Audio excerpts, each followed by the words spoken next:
Wednesday morning, September 17th, 2025. The Capitol hadn't quite woken up yet, but inside something was about to happen.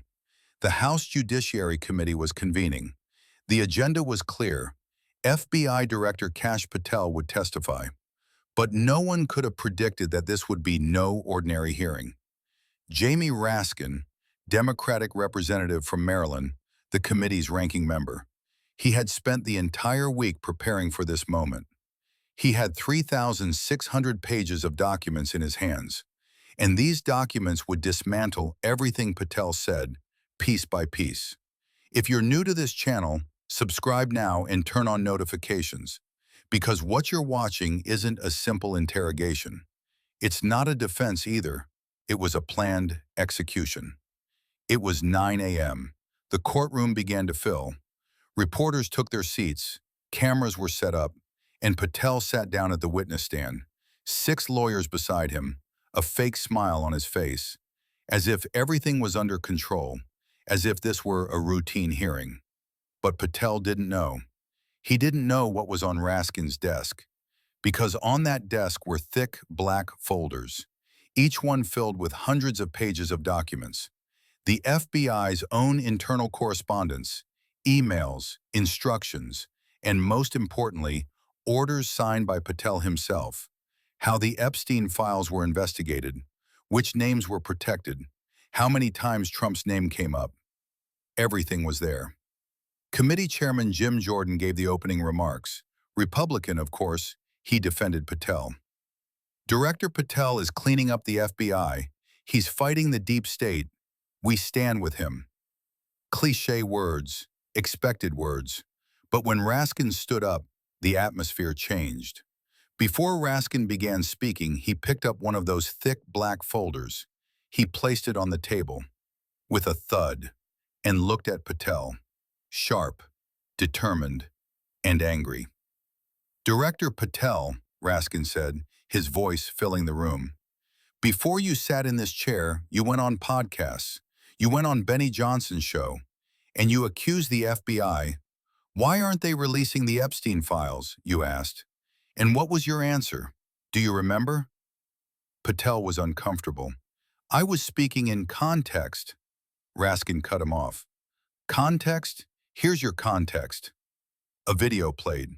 On the giant screens, an old podcast clip of Patel appeared, from 2023. Patel looked at the cameras and said, simple, because who's on that list? The room fell silent. Everyone was looking at the screen. And Patel continued on the screen. The FBI director should put on his big boy pants and tell us who the pedophiles are. The video stopped. Raskin turned to Patel. Big boy pants. You said it. Now, you're the FBI director. Did you put on the pants? Or are you still hiding like a child? Patel's face reddened.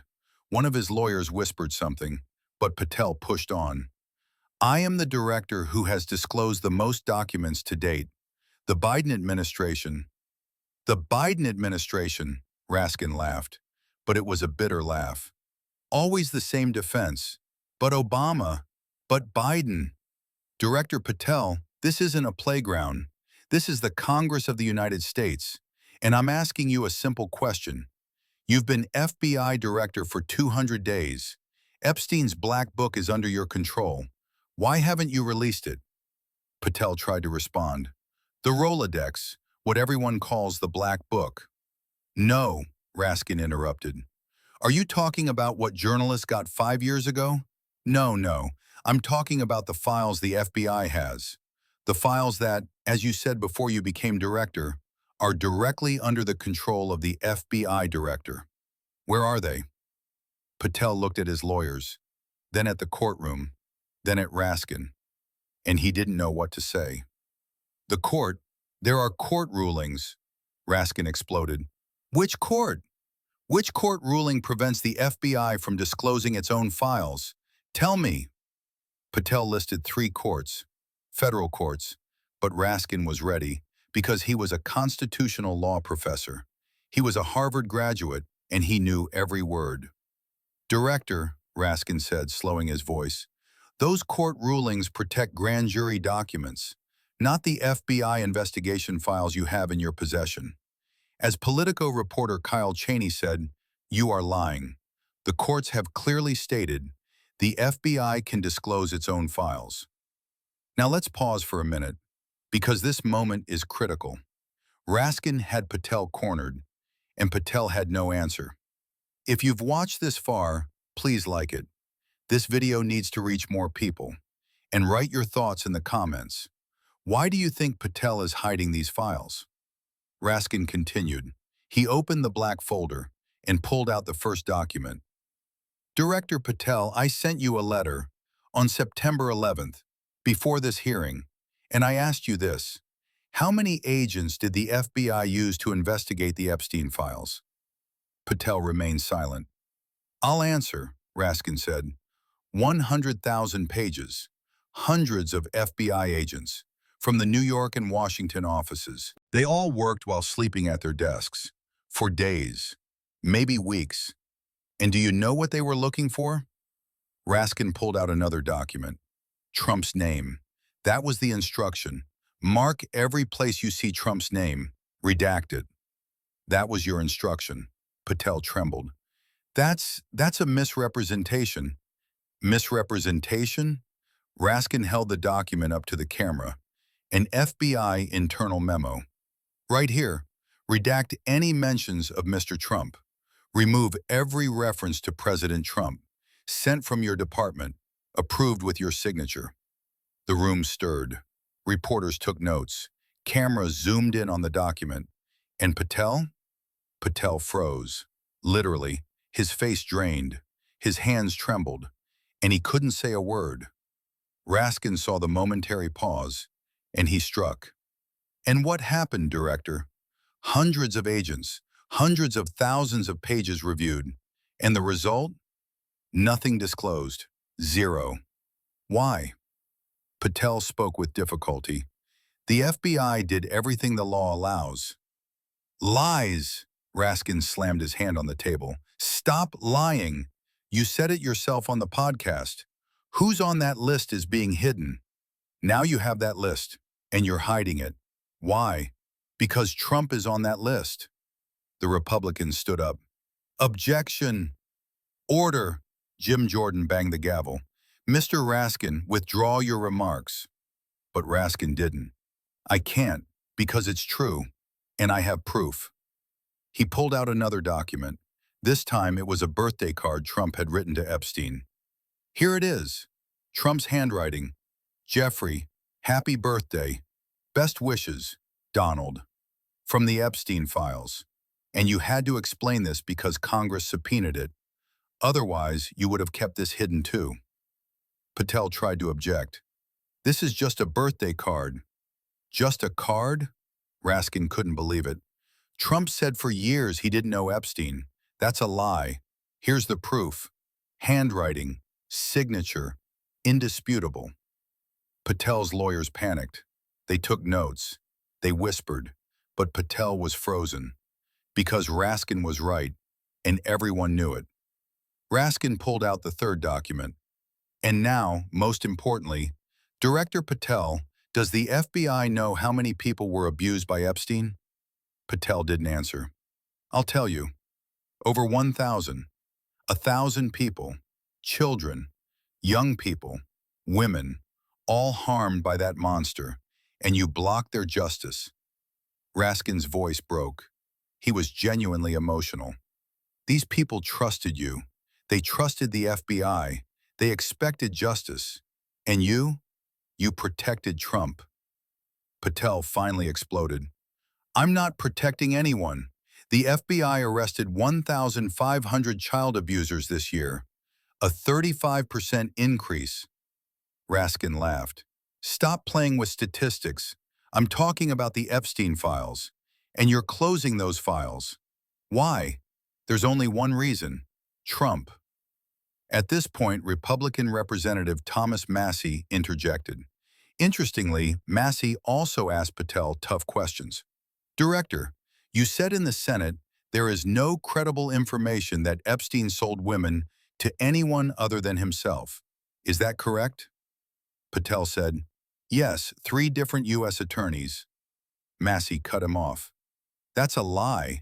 In the FBI's own files, there are victims who say they were sold to 20 different men. 20. And you're saying they're not credible. Who decided they weren't credible? You? Patel was stunned. Massey was a Republican. He shouldn't have attacked him. But Massey had initiated a discharge petition to release the Epstein files. And now he was holding Patel accountable. I didn't make that assessment, Patel stammered. Who did? Massey shouted. Who labeled the statements of 20 victims as unreliable? Patel couldn't answer, because the answer was obvious, the Trump administration, and Patel couldn't say that. Raskin took over again. Director Patel, I have one more question. How many times does Trump's name appear in the Epstein files? Patel froze. Again. How many times? Raskin repeated. 10? 50? 100? Patel said, I can't disclose that information. Why? Raskin stood up. Why can't you disclose it? If the president's name is mentioned, the public has a right to know. Why is it being protected? Patel finally cracked. I did not discuss the Epstein files with Trump. Ever. Raskin paused. Never? Never. So Trump didn't give you instructions? No. The White House didn't pressure you? No. Raskin smiled, because he had set the trap. Well, Director, if Trump didn't give you instructions, why did you have 100,000 pages of documents reviewed and reveal nothing? Why did you specifically want Trump's name redacted? Patel fell into the trap. He couldn't answer, because any answer would sink him further, and Raskin delivered the final blow. Because you are Trump's knight, just like you wrote in your children's books. Cash the Knight saves King Donald. You're doing the same thing in real life. You're using the FBI to protect Trump. Raskin showed Patel's children's books. 3 books. The hero, Cash the Brilliant, the knight who protects King Donald from villains. This isn't fantasy anymore, Raskin said. This is real. You're using the FBI like a fairy tale character, and the justice of thousands of victims is being crushed under your loyalty. Patel couldn't respond. His lawyers couldn't respond. Even the Republicans couldn't defend him. The hearing lasted 5 hours, and every second of it crushed Patel. Democratic Representative Pramila Jayapal said, a massive cover-up. Eric Swalwell said, Trump's name is everywhere. But Patel repeated, we disclosed everything the law allows. No one believed him. After the hearing, Raskin spoke to CNN. They said they disclosed 3 million documents, but what did they disclose? Public court records, transcripts from the Maxwell trial, flight logs. So nothing new.